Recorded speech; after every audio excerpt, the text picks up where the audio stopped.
மனிதநேய மக்கள் கட்சி அதனுடைய தலைவரும் தமிழ்நாடு முஸ்லிம் முன்னேற்ற கழகத்தினுடைய தகுதிமிக்க தலைவரும் எங்கள் சமூகத்தினுடைய முன்னோடி பேராசிரியர் டாக்டர் MH ஜவஹிருல்லா MLA அவர்களை பேச வருமாறு அன்போடு அழைக்கின்றேன்.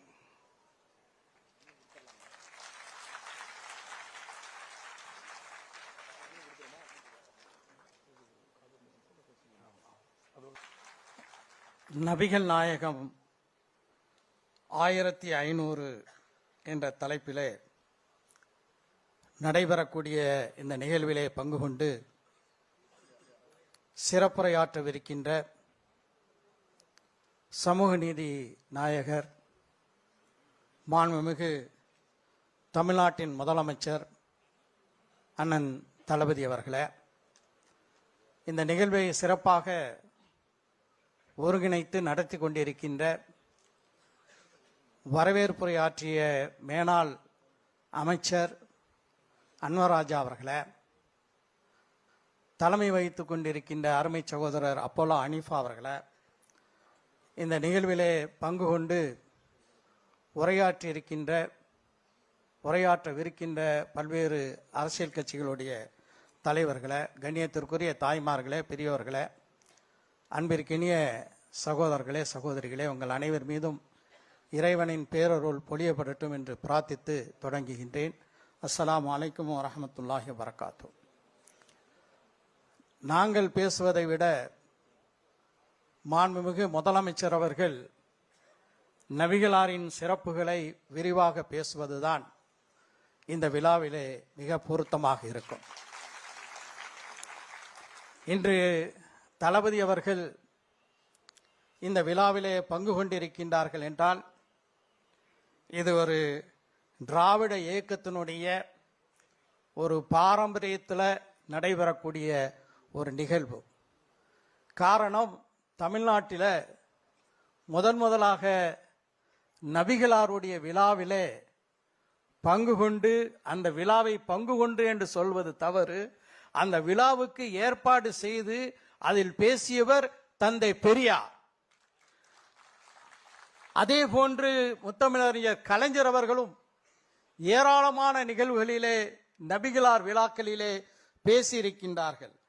அந்த அடிப்படையிலே தான் இன்று நம்முடைய தமிழ்நாட்டினுடைய முதலமைச்சர் அவர்கள் இந்த விழாவிலே, அதுவும் குறிப்பாக 1500 ஆண்டுகளாக உலகின் நடைமுறைகளை மணிமகுடங்களை எல்லாம் மண்ணில் புரட்டி உலகில் மிகப்பெரிய சமூக மாற்றங்களை ஏற்படுத்திய அன்னலம் பெருமானா ஸல்லல்லாஹு அலைஹி வஸல்லம் அவர்களுடைய விழாவிலே நம்முடைய முதலமைச்சர் அவர்கள் பங்கு கொண்டிருப்பது மிகப்பெரிய சிறப்பாக இருக்கின்றது.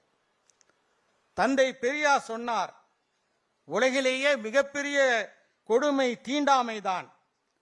இந்த தீண்டாமை வியாதியை தீர்ப்பதற்கு நல்ல மருந்து இஸ்லாம் என்று சொன்னார் தந்தை பெரியார். பேரறிஞர் அண்ணா அவர்கள் சொன்னார்கள், ஒன்றே குலம் ஒருவனே தேவன் என்ற நன்னெறி பரவியிருந்த நாட்டிலே இடையில சில நச்சுக்கருத்துகள் புகுந்துவிட்டன. அந்த கருத்துக்களை எல்லாம், அந்த பழக்க வழக்கங்களை எல்லாம் ஒழித்து 1300 ஆண்டுகளுக்கு முன்னரே தமிழகத்தில் இஸ்லாம் பரவியது. தொட்டிலே படுத்துறங்கும் குழந்தையை தட்டி எழுப்பிய உடனே தாயை எப்படி கட்டியணைத்துக் கொள்கிறதோ அவ்வாறு தமிழர்கள் இஸ்லாமிய கருத்தை தழுவினார்கள் என்று பேரறிஞர் அண்ணா அவர்கள் அழுத்தமாக பதிவு செய்தார்கள். சுவாமி விவேகானந்தர் பேசும்போது அவர் சொல்கிறார், பல்வேறு கருத்துக்களை சொல்கிறார். மிக சுருக்கமாக சொல்ல வேண்டும் என்றால், கலிபோர்னியாவில் சுவாமி விவேகானந்தர் பேசுகிறார். அவர் சொல்கிறார், நாமெல்லாம் சமத்துவத்தை பற்றி வாயளவிலே பேசுகிறோம். ஒரு ஐடியாலஜி, ஒரு கொள்கை, அதை செயல்படுத்தி பிராக்டிக்கலாக சமத்துவத்தை நிலைநாட்டி இருக்கின்றது என்றால் அது முஹம்மது ஸல்லல்லாஹு அலைஹி வஸல்லம் அவர்கள் கொண்டு வந்த இந்த இஸ்லாமிய கொள்கைதான் என்று சுவாமி விவேகானந்தர் அவர்கள் சொன்னதையும் நான் இங்கே சுட்டிக்காட்ட விரும்புகின்றேன். ஒரே ஒரு கருத்தை மட்டும் சொல்லி என்னுடைய உரைக்கு முற்றுப்புள்ளி வைக்கலாம் என்று நினைக்கின்றேன். நபிகளாருடைய மிகப்பெரிய புரட்சிகளில் ஒன்று, மதீனாவிலே அவர்களுடைய தலைமையிலே ஒரு ஆட்சி உருவாகிறது. அந்த ஆட்சி உருவாகும் போது அந்த மதீனா நகரிலே வெறும் முஸ்லிம்கள் மட்டும்தான் வாழ்ந்தார்கள் என்று யாரும் எண்ணிவிட வேண்டாம். அங்கு முஸ்லிம்கள் வாழ்ந்தார்கள், கிறிஸ்தவர்கள் வாழ்ந்தார்கள், யூதர்கள் வாழ்ந்தார்கள், பல்வேறு தெய்வங்களை வணங்கக்கூடியவர்கள் வாழ்ந்தார்கள். சுருக்கமாக சொல்ல வேண்டும் என்றால் ஒரு பன்மத சமூகமாக மதீனா இருந்தது. அதில் ஆட்சி செய்ய வேண்டும். எப்படி ஆட்சி செய்ய வேண்டும்? அதற்கு ஒரு கான்ஸ்டிடியூஷன் வேண்டும். அந்த அத்துணை தலைவர்களுடனும் பேசி நபிகளார் ஒரு கான்ஸ்டிடியூஷனை உருவாக்குகிறார்கள். அதுதான் constitution of Medina or charter of Medina என்று சொல்லப்படுகிறது. 47 விழுமியங்கள் அந்த கான்ஸ்டிடியூஷன்ல இருந்துச்சு. அந்த கான்ஸ்டிடியூஷனை நாம் படித்து பார்க்கும்போது அதுல மிக முக்கியமான ஒன்று, இன்றைய திராவிட ஆட்சியினுடைய பரிபாஷையில் நான் சொல்ல வேண்டும் என்றால், எல்லோருக்கும் எல்லாம் என்பது நபிகளார் அவர்கள் உருவாக்கிய அந்த கான்ஸ்டிடியூஷன்ல இருந்தது. அந்த அடிப்படையில் இன்று தமிழ்நாட்டிலே ஒரு மிக சிறந்த ஆட்சியை, எவ்வளவு கொடுமைகள், எவ்வளவு ஏளனங்கள், எவ்வளவு எதிர்ப்புகள், இந்த எதிர்ப்புகளை எல்லாம் துச்சமாக மதித்து தமிழ்நாட்டிலே இந்தியாவிலேயே தலை நிமிர்ந்த ஒரு ஆட்சி நடைபெறுகிறது என்றால் அது தளபதி மு.க. ஸ்டாலின் அவர்களுடைய ஆட்சி தான். வட இந்தியாவிலே மத மாற்றங்களை தடை செய்ய வேண்டும் என்று தீவிரமான பரப்புரை நடந்த நேரத்திலே நாங்கள் சட்டமன்றத்திலே பேசுகிறோம். இஸ்லாத்தை தழுவக்கூடிய பிற்படுத்தப்பட்ட மக்களுக்கு பிசிஎம் என்று சொல்லக்கூடிய பேக்வர்ட் கிளாஸ் முஸ்லீம் என்ற ஸ்டேட்டஸ் கொடுக்க வேண்டும் என்று நாங்கள் சட்டமன்றத்திலே நான் பேசுகின்றேன். அதற்கு அடுத்த நாள் முதலமைச்சர் பதில் சொல்கிறார்கள். என்னுடைய பெயரை குறிப்பிட்டு மனிதநேய மக்கள் கட்சியினுடைய உறுப்பினர் சொன்ன அந்த கோரிக்கை ஏற்கப்பட்டு இஸ்லாத்தை தழுவிய பிற்படுத்தப்பட்ட மக்கள் பேக்வர்ட் கிளாஸ் முஸ்லிம்ஸ் என்று அறிவிக்கப்படுவார்கள் என்று சொல்வதற்கு நெஞ்சிலே வீரம் இருக்க வேண்டும், சமூக நீதியினுடைய பற்று இருக்க வேண்டும், சிறுபான்மை மக்கள் மீது உறுதியான அன்பு இருக்க வேண்டும்.